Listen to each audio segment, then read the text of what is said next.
All right, welcome everybody. This is Josh Nelson from Keystone Financial Services.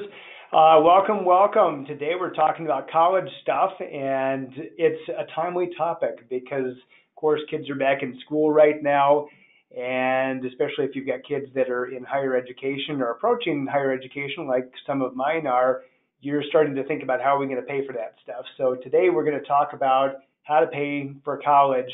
And I can tell you that there's a lot of confusion out there. So we're going to try to demystify some of it, at least today during the hour that we've got, and dig into your questions as well.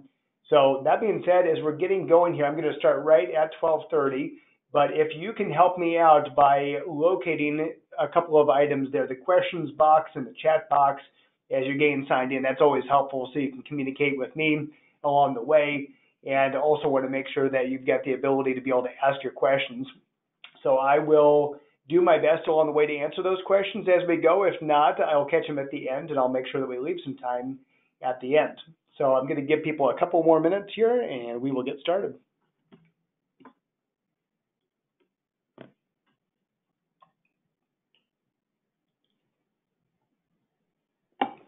All right, I can see some more folks signing in. Thank you for attending live. We have more people that actually watch these recorded than we do live, understandably, right? Because a lot of times 12:30 Mountain Time on a Tuesday may not be the most convenient, right? So I get it, and I want to make sure that this is always available to clients. I can see some more folks signing in. All right, that's great. So again, we'll get started right at 12:30, and that's 12:30 Mountain Time, by the way. We have people that come in from around the country, of course. We've got some of our clients that don't live here or don't live here anymore. Anyway, they may have moved other places for work or for retirement, or maybe they're just traveling right now and they're running all over the world, which is always fun. We get to live vicariously through those folks. So for those of you who are on right now, if you could locate the questions box and the chat box, because those are great ways of communicating with me along the way as we go. And it's also a great place to ask questions. So I will do my best to be able to keep an eye on those, and we'll make sure that they get answered either during the presentation or I'll leave some time at the end. So again, we'll wait right until 12:30 here and start on time, and we'll end on time as well.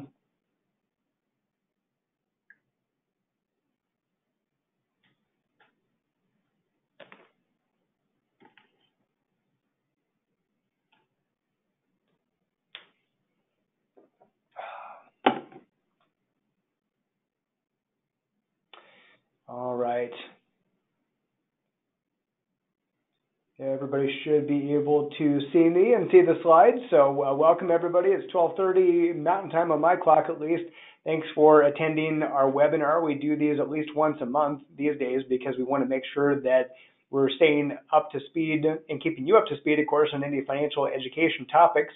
Almost all of my clients I met originally in seminars, in workshops that we did, and way back it was for Hewlett Packard employees on the sites, and I met a lot of other folks along the way. But I've been doing this for 20 years. I just hit my 20th year as a financial advisor, so it's hard to believe it's gone that quick. I really, really enjoy what I do, so I think that's why it's gone so quick. A lot of memories, a lot of great relationships I've been able to have along the way. Can see some more folks signing in. But this is a topic that comes up a lot because besides retirement, oftentimes college planning is one of the most expensive things that people want to plan for or want to find out about, before they get there. It requires some money, right? Most people can't just write a check and pay for college, either the student or the parent or a grandparent. So it requires some pre-planning. But we're going to dig into a number of things today. We called this How to Plan for College Student Aid Demystified. And the reason why we call it that is because there's so many conflicting articles and pieces of information. When I started as an advisor back in 1999, that was right about the time that E-Trade and Ameritrade and Scottrade, there were a bunch of companies that were coming out, and people were telling me, you picked a really bad time to get into this business because the internet's here now and your job is going to be replaced. And the funny thing is the exact opposite has happened. There actually is even more demand for our services as comprehensive financial planners, and that's what we do. We don't just deal with investments. We don't sell products. We give people advice, whether that's on their investments, their retirement planning, college planning, Medicare, Social Security. You can think of just about every area of finance. We touch it in some form or another and pull other experts in as we need to. So college is definitely one of those topics that we dig into a lot with folks as they're planning either for themselves, for their kids, or for their grandkids. We want to make sure that we understand what the rules are, right? We want to use them to our advantage, just like the tax code and the retirement code, everything that we have at our disposal, we want to use to our advantage. So that's what we'll be talking about today. Looks like we've got a couple more that just signed in. Again, questions and chat features are on there, and we're going to get going. I'm actually going to turn off my webcam for right now and dig into the actual slides themselves. So a couple of different things today. When we dig into financial aid, you'll notice that it's not just financial aid. It's also talking about college planning and tax advantage ways to save for college. So we're going to talk about financial aid. We're also going to talk about the calculation, what goes into that, and then the different college savings strategies. For those of you who don't think that you're going to have enough aid to cover all the expenses, and sometimes you do, right? My sister actually is a good example of that. She actually had the Army pay for her medical school. Of course, she had to serve some time to be able to do that, but she was actually able to get scholarships for her 4-year, and then the Army paid for her medical school, so she was able to end her Army career going into the work world with no debt. That was a good thing. So I think there are ways, certainly not just the traditional ways of financial aid. There's lots of different ways to get there, and we want to unpack that today. So also understanding 529 plans, because that oftentimes is the best way to save for college. So paying for college is definitely a challenge. As you will see on the slide here, we've got a big bill to pay. If we're talking about the student, the parent, the grandparent, whoever it is that's paying for it, and I know there's lots of different financial situations, lots of different family situations. And the one thing I do want to touch on before we get started here is that it's never my job as a financial advisor or financial planner, whatever you want to call me. It's never my job to impose values on people and tell people what they should or shouldn't do as far as covering kids' college versus not, how much they should pay for, any more than it is about retirement or Social Security. Our job is just to show people what's possible and help them plan for what it is that they want to accomplish. So when it comes to the bill is expensive regardless of who's paying, even if it's somebody else paying, right? It could be that you're getting an employer to pay. In some cases, you might get a reimbursement package, again, like military or government service that you're able to put in that would help to pay for some of these things. But it is really, really expensive, and it actually is going up even higher than the pace of inflation, as you can see here, looking at vehicles and other stuff. It's all expensive, right? But buying a new car isn't getting that much more expensive. Consumer price index over the years is about 3%. Lately, it's been a lot lower than that. Medical care has certainly got more expensive, but not like college. College tuition and fees has gone through the roof, and so has student debt. So that's been in the headlines these days as far as what role everybody plays.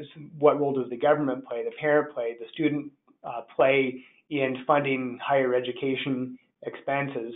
And you can see, starting right about the time of the financial crisis, you'll notice there in 2008, 2009, that was when things really got crazy. And now we're over $1 trillion in student loan debt. So we're not going to get into the public policy side of things as far as, well, is that good, is that bad? But clearly there are some bills to pay, and it's very, very expensive. So that's something that we as a society have to work out, right? We've got to work out how that's going to get handled and if there's going to be any increased role in government or not over time. So looking at the college funding pyramid, clearly there's a few different ways that we can pay for that big bill.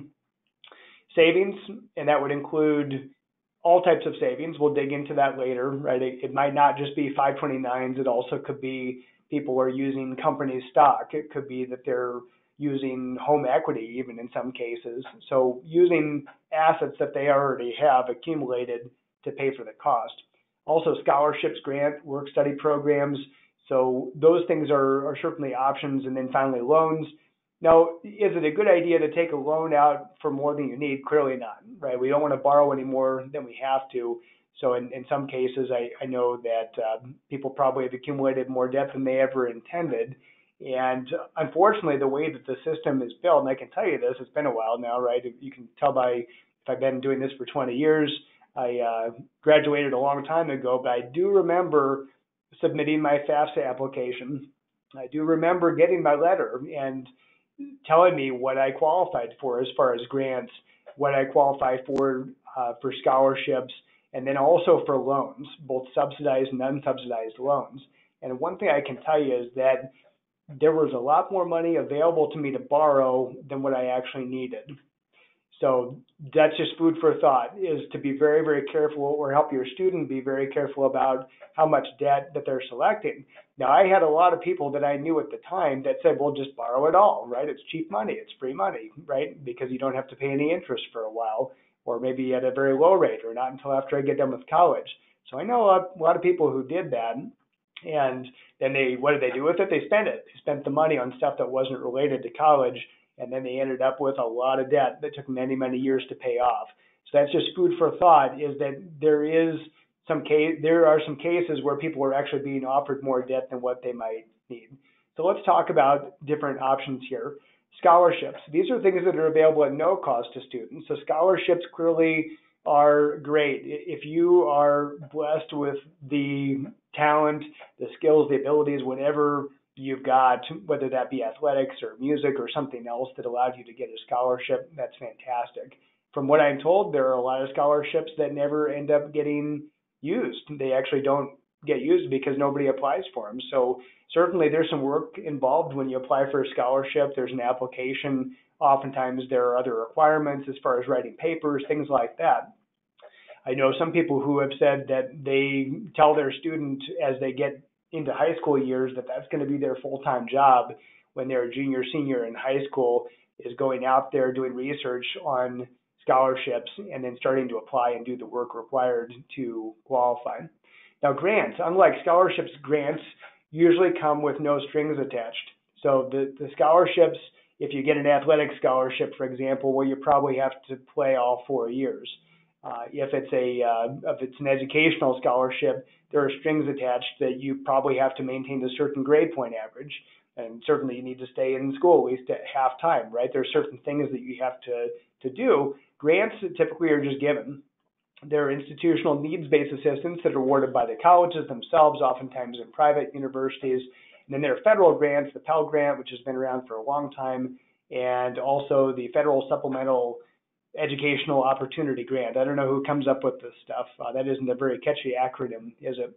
And then work study. So that would be a part-time job that students are able to work on campus, typically in the library or the cafeteria, something like that, where they also have the ability of studying while they work. And of course, going out and working other jobs, which I did, and I worked off campus, and I was able to pay for quite a bit actually on my own by doing that.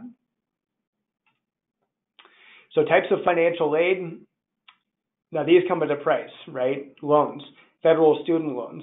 These are student loans. The next one's a parent loan, the private loans typically, but student loans mean that the student is responsible and they do have to be paid back in most circumstances. Now, I know there are some programs out there, and certainly you'll want to look into this if you think you might qualify, but I know people who have been in the medical field, for example, and they take out student loans, but if they go serve some time, teachers also could be going and doing this if they went to some at-risk areas, and they may be able to get some of their student loans forgiven. So there are programs out there that could allow some of this to be forgiven, but generally these do need to be repaid at some point in time. Generally speaking, there are two types. There are subsidized and unsubsidized. Subsidized means that typically the interest is deferred and payments deferred until the student gets out of college, versus unsubsidized means that interest starts accruing right away, although payments may not be required right away. So keep in mind when you're going through and figuring out if you want to take out loans or not, you have to look at those pieces. And then private loans, sometimes those are called Parent Plus loans. Those are the parent's loan. And typically it's a bank or a credit union that's making that loan, but it is kind of sponsored through the government. So depending on who's responsible ultimately to repay it, that's the difference between the student loan and a parent loan. Sometimes people take out both, but of course these things need to be they need to be repaid at some point. So there are strings attached, certainly, that this could get quite expensive. And I know some people that say, hey, it's still a great investment, and I would agree. I would agree that making an investment in your education, regardless of what that is. For some people, it might be trade school. For some people, it may be all the way through law school or medical school. When you look at the break-even points on many occupations, it's still, even if somebody has to borrow, it still ends up being a great deal as far as the earnings power that person has over time. But in some circumstances, we have to kind of look at cost benefit, right? Sometimes we're seeing that students will graduate from college and really have no marketable skills or marketable major. So it is something to be really careful about and make sure that the occupation that you're going into actually has the ability to repay that loan. So one question that came out from Doug, actually, I said, Josh, what drove the vast increase to $1 trillion in student loan debt? Was it just the crisis impacting people's savings, or were there other factors as well? Yeah, I can tell you that a big part of it, of course, government spending went up after that, and so there were a lot more programs that were available to people, made it a lot more available to get student loan debt, but it was also a financial crisis sapping a lot of resources. For those of you who lived through the financial crisis, and I don't think we're going to forget that anytime soon, the S&P 500, just the general U.S. stock market, went down 58% from top to bottom. And oftentimes, what I find in my practice is that a lot of our clients have incentive stock or other things that are through their company, and oftentimes people would think that, hey, that's how I'm going to pay for college, is I'll sell company stock. I'll sell some of the awards and things that I'm getting. Well, that doesn't work out so well if your student or yourself, if you're paying for yourself, but it doesn't work so well if those things have gone way down in value. People may not have the money to do it. Then at the same time, as you might remember, that not only did people's savings go way down, but a lot of people lost their jobs. So a lot of people planned on paying for education out of their income and just paying as they went. Well, that might have even been a choice if they lost their job and were out of work for some time. So there were a lot of things that came into play there, but also the availability of student loan debt I mentioned before, much more available and oftentimes more than the student really needs depending on what their program is. So how to apply for aid, and this is really timely right now because October 1st now is the deadline to do an early application. We'll dig into that in just a second. But basically there are two different applications out there. The FAFSA, which again, these are fun acronyms, the free application for federal student aid. So this is the most common one that people would turn in. Is there any downside of turning this in? No. You might not be eligible, but you won't know for sure unless you apply. And you never know. You might actually qualify for more than you think that you qualify for because there are some factors that we'll go through in a moment that determine what's available. And then also the CSS profile, oftentimes that is for private universities, and that's when the university itself actually is providing the aid. And you can look at that. collegeboard.org and FAFSA.gov are the two places you can apply online. So what you should know, you've got the two websites. Also go to the U.S. Department of Education website if you really want a comprehensive resource on student aid. So FAFSA.gov or ed.gov, ed.gov, whichever one.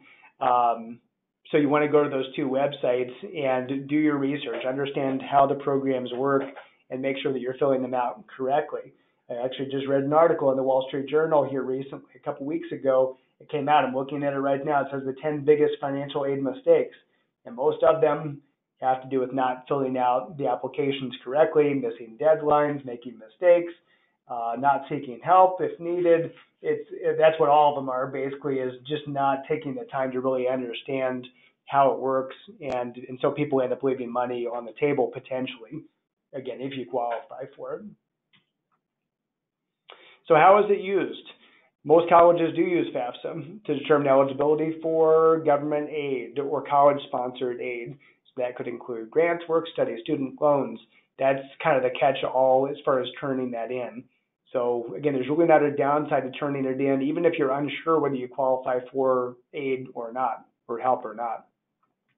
And some colleges, they require FAFSA to determine scholarship eligibility because sometimes, those scholarships are needs-based.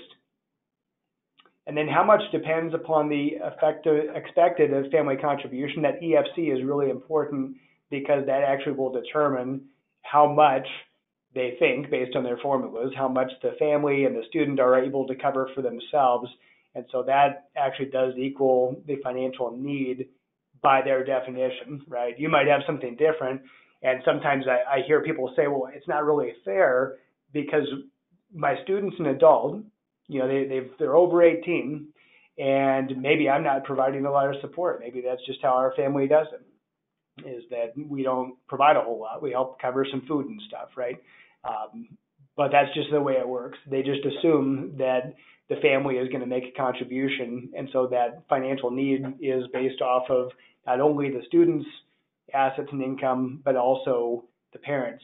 One thing that really burned me when I was in college, remember this, is that I worked my tail off and I made it was a part-time income, right?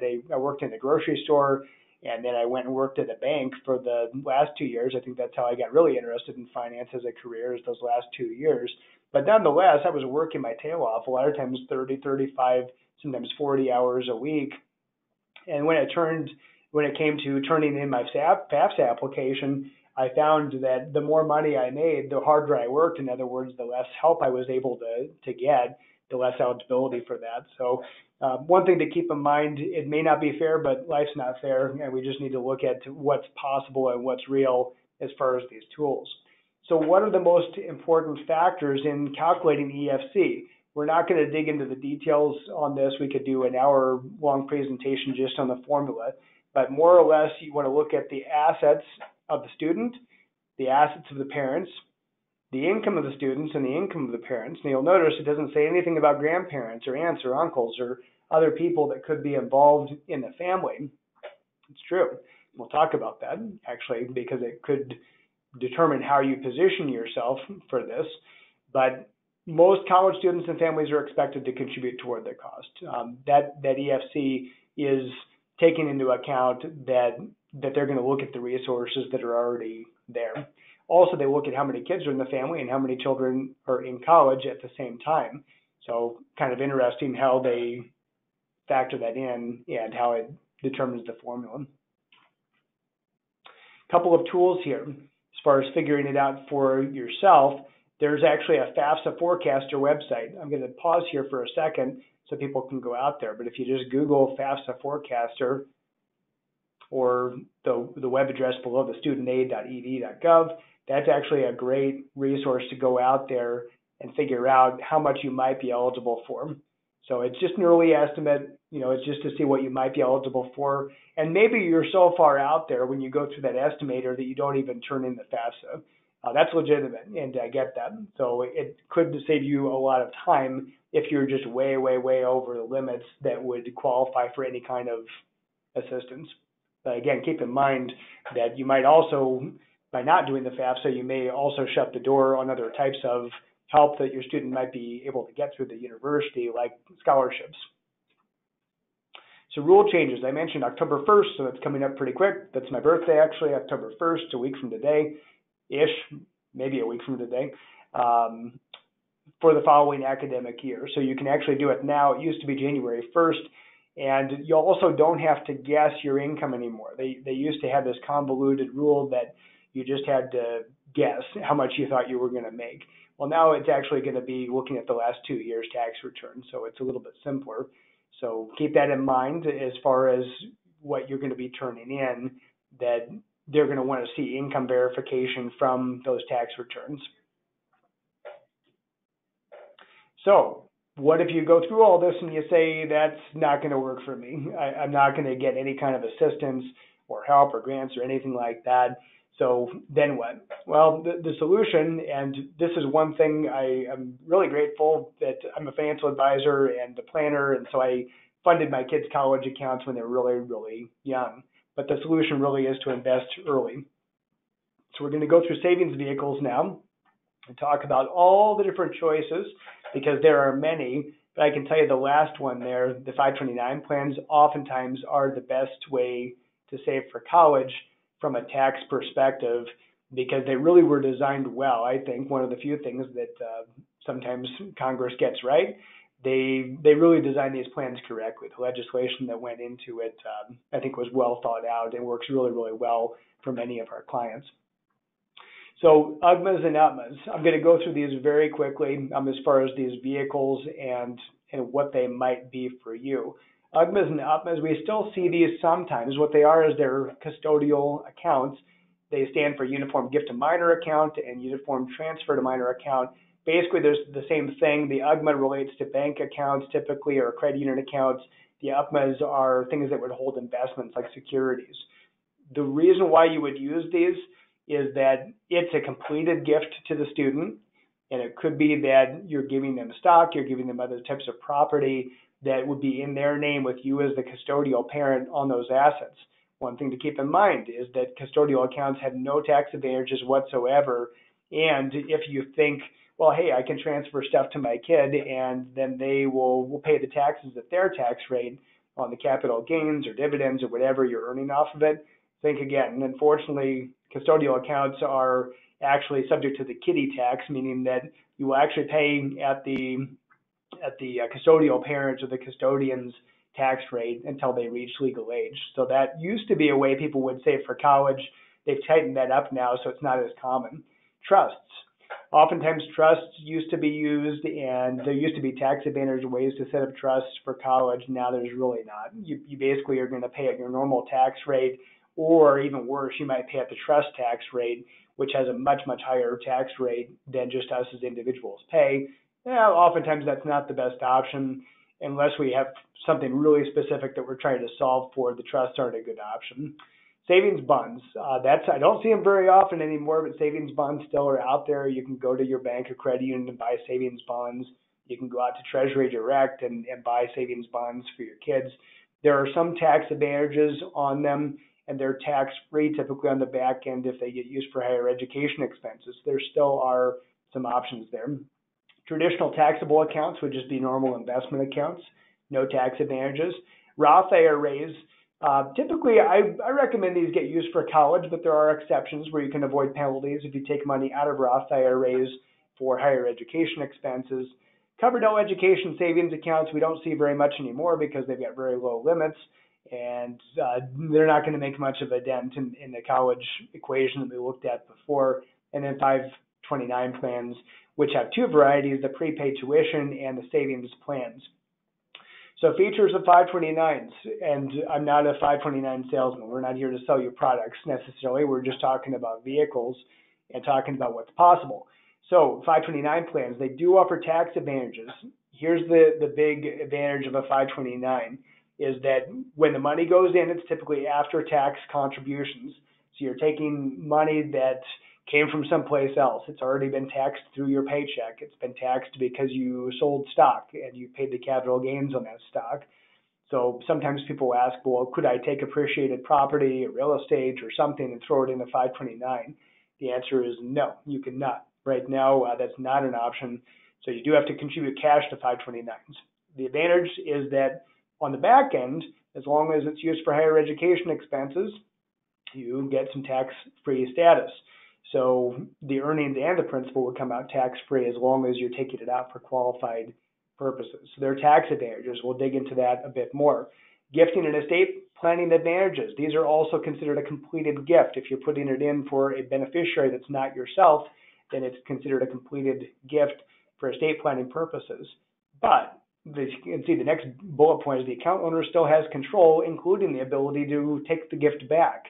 In other words, sometimes we have heard some pushback from people when it comes to college planning, and they say, you know what, I don't like this. I don't like the idea of giving the money to the kid. In our example before, the UGMAs and NEPMAs, that's a completed gift, and it's a permanent gift. With the 529s, you actually have the ability of pulling the gift back. So you have the ability to change not only the investments in the account, you can take the money back, you can change the owner of the account, you can change the beneficiary of the account. So there's a lot of power given to the account owner. So the money gets used for what they intended, and it kind of solves for, well, what if my kid bought a Harley? What if they wanted to just take all the money out and blow it? They don't have the ability to do that unless they're the account owner. And typically you would not make the child the account owner. You typically would have a parent or a grandparent or some other person that would be in charge of that money for them and in charge of distributing the money out at the right time. So there's a lot of flexibility the way they built these things. And they have less impact on financial aid because they're generally considered an asset of the student, not of the parent. So tax deferred growth. All the earnings grow tax deferred. That's a good thing because we're not paying taxes on capital gains and dividends and normal activity that you would have in a taxable account. That's an advantage. Tax-free withdrawals. This would be considered qualified higher education expenses. QHE, that's right. Qualified higher education expenses. So that would include tuition, room and board. One asterisk that I'll add to the room and board is that they have to be at least a half-time student to use it for room and board. Oftentimes a question that comes up here is, well, what if my students, when they're a sophomore or junior, they decide to move off campus and get an apartment or a house with their friends? Could we use their money for that? And the answer is yes, as long as they're a half-time student. General rule that I've heard from CPAs, so don't hold me to this, but CPAs tend to know this stuff, is that if you are spending less than what it would cost to live on campus in the rent, or you save all the grocery receipts, then you're probably fine. But you certainly would want to document things really, really well, especially if it's not something that shows up on a university bill. It's probably not as clean. And of course, if you got audited, you would want to be able to show the auditing institution, whether that's your state or the federal government, you want to show them that, yes, indeed, there were these expenses incurred that I took the money out for. Fees, of course, there's always fees that get tacked on top of everything, right? So you could use it for all kinds of different fees that pop up. Books, required supplies, computers, computer equipment, of course, you could get them a laptop, whatever they would need. One big exclusion that you should be aware of is that you cannot use this money, at least in a qualified way, you cannot use this money for transportation. So I have that one come up a lot, especially when people are sending their kids to a college that isn't local. Maybe they're a Colorado family and they're sending their kids to school in Florida or California, someplace like that. They say, well, can we use it to buy them a vehicle? Could we use it for Uber? Could we use it for plane tickets back and forth? And the answer is no, you cannot, at least not in a qualified way. So that begs the question, well, what happens if you take the money out and it's not for one of these qualified purposes? What ends up happening is the earnings portion of what you put in, the earnings on that would come out and it would be penalized at 10% rate, plus you'd pay income taxes on it at your tax rate. So keep that in mind, that this is not a great tool to save for retirement. This is not a great tool to save for other stuff. This is really just for higher education expenses. You really want the tax-free withdrawals. The other thing that comes into play is people wonder, well, what if I over-contributed? What if I put in too much money and it turns out that they got a scholarship? There are exceptions that allow you to take money out that kind of offset the fact that the student got a scholarship, so you're not being penalized for that. Also, the ordering rules on these are that the earnings come out first. So simple example, let's say you put in $50,000 and over the years it grows $50,000. So now we've got a 529 account that's $100,000. Now, we saw those charts before. Maybe it doesn't pay for everything depending on what they're doing, but it makes a dent, right? Well, let's say that their education only costs $50,000. The $50,000 you pull out first is always earnings. The dollars that you pull out first are earnings, and the money that's left was your principal that you put in, and of course you get that back tax and penalty free. The one caveat to that is that if you are in a state that offers advantages, and some states do, Colorado is one of those, you might get a state tax deduction when that money comes in. Generally speaking, there is a recapture on that tax deduction that would require you to pay it back if the student doesn't use it for higher education expenses.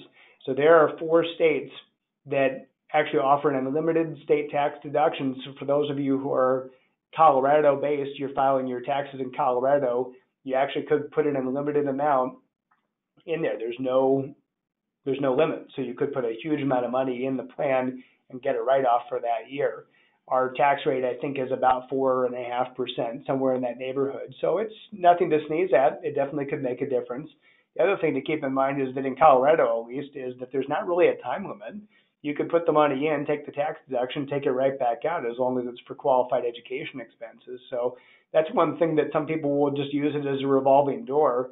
They'll put the money in, they'll take it back out, they'll use it for the expenses, and they get the state tax write-off. So obviously, visit with your CPA or go into TurboTax, that sort of thing. You can factor it in there as far as what advantage that would give to you, whether you did it in a big chunk or did it over time. Some states don't offer any advantage. Some states actually offer you a tax deduction if you put the money into any state's 529 plan. So some states are very flexible, some are very not flexible, and of course, some don't offer you any advantage from a state standpoint. There is no plan that offers you a federal tax deduction, by the way. Some people want to know, well, how can I add it to one that'll get me a federal tax advantage? And the answer is it doesn't exist. The only federal tax advantage, which is a big one still, is the tax deferral and the tax-free removal of both principal and earnings when it comes out. So one thing to keep in mind here is gift tax. Sometimes people ask about how much can I gift to people, and the answer is right now, at least it's $15,000 a year that you have, and I have, we all have the ability to give anybody, whether they're related to us or not. We can give them up to $15,000 per year per filer. Now, the 529s actually offer something special in that you could do an accelerated gift where you could actually get up to 5 years worth of contributions, and you can put them all in at one time. And if you're married, you could both do it, right? The gift, remember, it could be a mom is doing it and a dad is doing it, right? So that doubles up on the gift. So our example here, you could do a 5-year gift of $150,000, boom, all at once, and not only possibly get that state tax advantage, depending on your state, but also get a huge chunk of money in there all at once, especially if your student has some time. There could be some significant advantage because that could be a lot of money kind of front-loaded, in other words, that can start earning tax-free and can make a huge dent depending on what kind of contribution that you want to make. Other thing I wanted to throw out to you is that anybody can open up a 529 and name anybody as the beneficiary. So you don't have to be related to them. You could be a grandparent, you could be a neighbor, you could be any kind of a relation to the student. You can even open up your own 529. So you might be sitting there listening to this and saying, well, I don't have anybody that's going to help me cover for this stuff. Or maybe as an adult learner, maybe you're planning on going back and getting a degree or the advanced degree. Can you use it for that? Absolutely. Yeah, you absolutely can. So other features of 529s, and by the way, you say, why didn't you spend all this time on the other options? Because I don't think they're very good, really, when it comes to higher education saving. Most of the time, it really doesn't make sense. The 529s offer the best advantages. But we talked about account owner. The account owner can change the beneficiary, the investments, the owner. So that means that you could, if it made sense to you, you could actually be the grandparent. You could make the contributions and leave it in there. Maybe you want to maintain control of it for a while.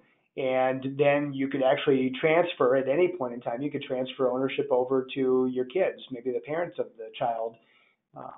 Could you be the account owner and the beneficiary? Yes. Could you name somebody else that could take over if something happens to you? Yes. So there's a lot of flexibility with these plans. It's not unlimited flexibility, but it does give you a lot of choices as far as how you plan. You also have the ability to roll assets to other 529s. If you put money into a 529 and you decide that I don't like this 529's investment choices anymore, I want to move it, could you transfer it tax-free? The answer is yes. But remember, what I said before is that you might have a disadvantage if you took a state income tax deduction. Some states, and Colorado is one of these states, that you would have a recapture on that state tax deduction if you took the money out of the Colorado plan or another state's plan and put it into a non-Colorado plan. So you might have a recapture on that. Just need to be careful so you don't get surprised at tax time. And of course, the owner is the one who makes the withdrawals, which is the whole point, right? This is the account that we're supposed to be taking money out of to pay for our education or our kids or our grandkids, whoever it is, to cover for those expenses when they get there. You might also wonder, well, how flexible is this? At a certain age, do I have to just distribute this money out? And the answer is no. You could be 98 and you could open up a 529 for yourself. You could be any age. You could set up an account for a 2-year-old and maybe they don't use the money. Maybe they end up going to buy the Harley and you say, I'm not going to pay for the Harley. They do it on their own. And then come 30 years old, they come back and say, I'm ready to go to college. You could say, well, the account's still there, right? Can still use it. So oftentimes we might see that if somebody qualified for or they went and did something else like the Peace Corps or something like that, and it didn't cover all their education, could you use it then? Absolutely. So this is a great way to gift as well. If you're giving gifts to your kids or grandkids, it could be a way that you're giving them the gifts in the form of college contributions. As far as accredited higher education institutions, what would that be? Pretty much anything you can think of. So it could be traditional college, university, vocational school, trade school. Some people will say, well, like what kind of schools? I've seen golf schools. I've seen truck driving schools. I've seen culinary arts schools, certainly are on some of those lists. And then there's over 500 schools abroad. The general rule is that it needs to be an accredited higher education institution that participates in the U.S. Department of Education's federal student aid, or FAFSA, in other words. They need to be connected. So if your kids always dreamed of going to school in England or France or something like that, could they do that and use the 529 money? They actually could. Just make sure that the university or institution is on the list, and that may be still eligible. So keep in mind, especially if you're putting money in for a very young beneficiary, you might be saying, well, I have no idea what they're going to do. Maybe this is risky where I'm putting money in way in advance and they don't end up going. Well, my guess is that they're going to do something. These days, it probably makes sense that they're going to go on and do some type of education after high school. So it may not be a traditional 4-year, but it could be something else, and certainly could be used later on. Remember also that the account owner can change the beneficiary. It just has to be a relative. To avoid penalties, it has to be a relative of the original beneficiary. So if you want to transfer it between kids, from one kid to the other, say if the first one doesn't go to college, could you transfer it back to one of their siblings? Yes. Could you transfer it to one of their cousins? Yes. Could you transfer it to yourself? Yes. Basically, they're all available. These are all options as far as being able to distribute this money and use it for somebody's higher education expenses. So you might even say, hey, if nobody uses it, I'm going to golf school. And believe me, I need it. So that could be fun. Maybe that'll be my retirement plan. So how exactly are 529 plan assets and distributions counted in the EFC that we talked about before? Remember, that's the expected family contribution. So the 529 plan account, if it's owned by the parent, it's treated as a parent asset, which counts up to 5.6%. So actually, I misspoke before. It does count as a parent asset. It's better that it's a parent asset. In fact, you don't want this to be considered an asset of the student because it's much more penalized, in other words, when it comes to the contribution. Basically, you don't want money in your kid's name. You want it in other people's names.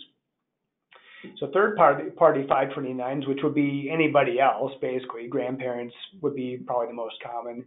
That's treated differently. Assets are not considered at all in the EFC calculation. So you might think, well, that's great. Let's put all the money in the grandparent's name. But here's the trick, is that the distributions are considered income of the student if it's a third party, versus if it's owned by the parent, only a small percentage of the assets are considered and the distributions are never considered, at least right now, right? This can change over time. The government can change the rules whenever they want. But right now, it's only considered an asset. The distributions are not considered at all when it comes to income. So keep that in mind. That might be something you think about. And because, that 2-year rule that I mentioned before, as far as they kind of look at tax returns the last couple of years, they scrutinize things from the last couple of years. Maybe if you're a grandparent, you want to transfer ownership over to your kid, within that couple of years, move it over to them because it's not going to be treated as badly for the student. So many clients of financial advisors, as you might imagine, will not qualify for any kind of needs-based financial aid. And it's true. That's actually true. If you go through the calculator, many of you that are watching this say, yeah, that's not going to help. Back to the FAFSA application, the quick FAFSA application, in other words. So it could come in other forms. Normally, you're pretty much going to have some kind of student loan offered to you. It just may not have any tax advantages associated with it. But then you really want to think about, is that the best way? Is it the best way to accumulate a lot of student loan debt? Well, again, that's up to you. That's up to you as far as what your family decides. And believe me, I've been doing this 20 years. I've seen everything from we let the student pay for everything. That's up to them. I paid for it myself. They can pay for it themselves. So I've seen that end of the spectrum. I've seen the other end of the spectrum where the parents pay for anything that the kid qualifies for. Even to medical school, law school, things like that. And does the total end up going into the six figures? Absolutely. In fact, I think we're kind of approaching seven figures for somebody if they were to cover 4 years Ivy League plus medical school. It's probably not that far off until we're going to seven figures. So it could get pretty crazy before not too long. So every family has to kind of decide what they're going to do. My only 2 cents on this is that it's better to not have debt.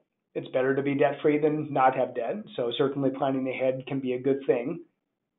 And also being consistent. And I can tell you in our family, I won't tell you what my folks did for us, but I can tell you that it was consistent among the 3 kids. And so we all kind of knew the deal going into college, how much our parents were going to pay for us and how much we were responsible for on our own. So back to my having a part-time job, I was a resident assistant the second year, so I got my room and board paid for that year. So there were definitely some things that I was able to do that let me leave college with very little debt. So resources, and then we'll open it up for questions. Resources, scholarships.com. There are 2.7 million, and this is back to my point before that a lot of them don't get used, but 2.7 million estimated scholarship opportunities out there. So it's mainly somebody's time.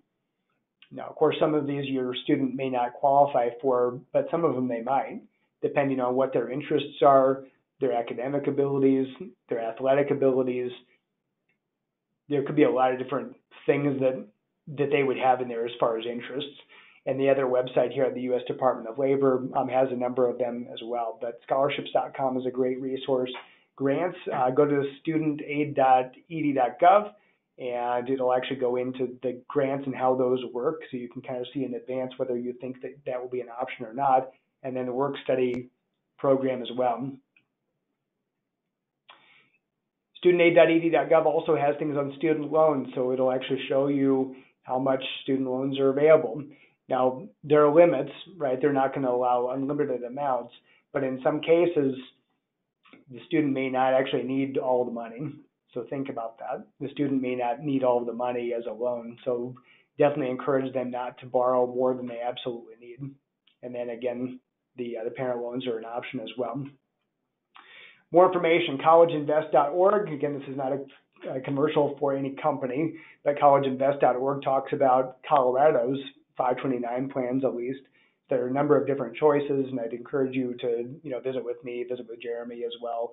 We can certainly talk to you about that as far as what makes the most sense for your family. Also, savingforcollege.com is a great resource, especially if you don't live in Colorado. It will actually give you a database of all the 529s across the country. Sometimes people wonder, is it worth going to another state's plan? Could there be better investment choices? Maybe. And oftentimes I'd say, yeah, if you shop around, some of the plans actually do have better investment options, lower fees, things like that. So it might be worth it, even if you're foregoing a state income tax benefit, to look at going to another state. Just be aware that you're giving up some money that you could have seen in your pocket from a tax advantage.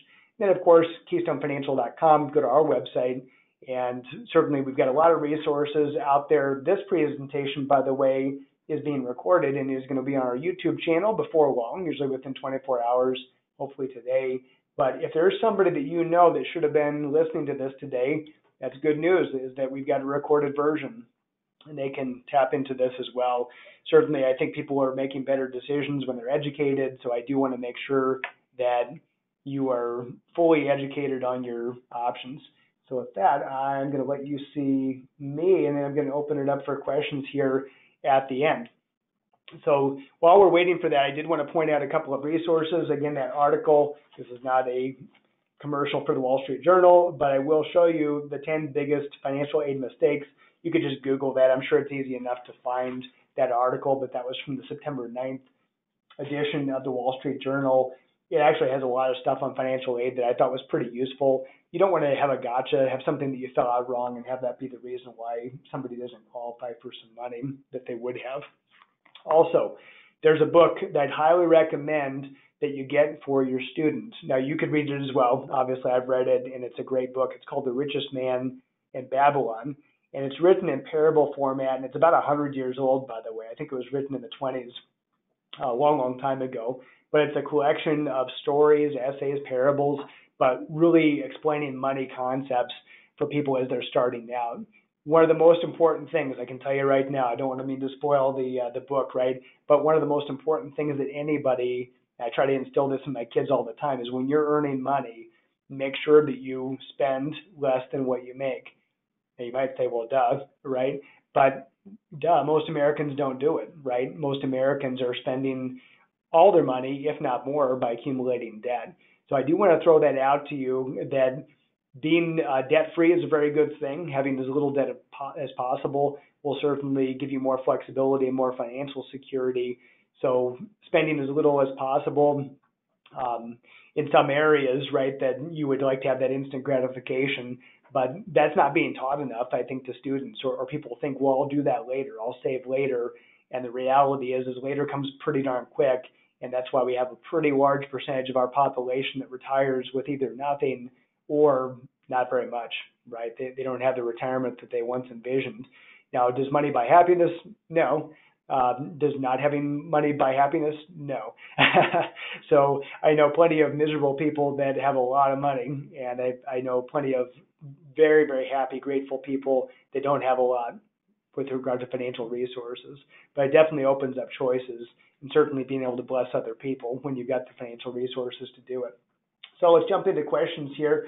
I've got one, let's see. Bear with me for a second.